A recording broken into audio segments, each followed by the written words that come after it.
मुहूर्त लागलेला आहे. आज मी सगळ्या भाज्या मागवल्या होत्या, त्यातली मी भेंडी चूज केली. आज भेंडीचं नशीब फळफळलं होतं, म्हणून मग तिला घेतलं, तिला चिरलं, तिला धुतलं, तिला वाळवलं आणि मग चिरलं.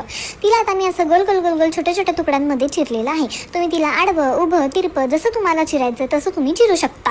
आता मी भेंडीच्या भाजीमध्ये सहसा कांदा टाकत नाही, पण तुम्हाला तर माहिती आहे मी वाया काही जाऊ देत नाही, म्हणून हा कांदा थोडासा उरला होता. म्हणलं कुठे वाया घालवायचा, म्हणून तो भेंडीच्या भाजीमध्ये टाकून दिलेला आहे. कांदा थोडा परतला की ढीगभर 10 माणसांसाठी चिरलेली भेंडी मी त्याच्यामध्ये टाकलेली आहे. भेंडीला थोडं मिक्स केलं, त्याच्यामध्ये चवीपुरतं मीठ टाकलं, मग तिखट टाकलं, मग काळा मसाला टाकला आणि परत त्याला छान मिक्स केलं.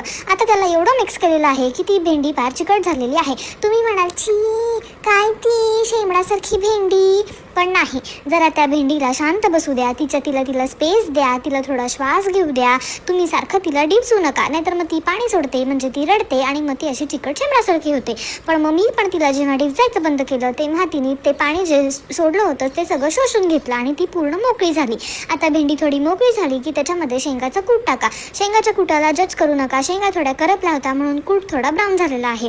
शेंगाचा कूट टाकला चवीप्रमाणे म्हणजे क्वांटिटीप्रमाणे की त्याला छान मिक्स करा. इतकं मिक्स करू नका की परत ती रडेल आणि परत ती शेंबडासारखी होईल.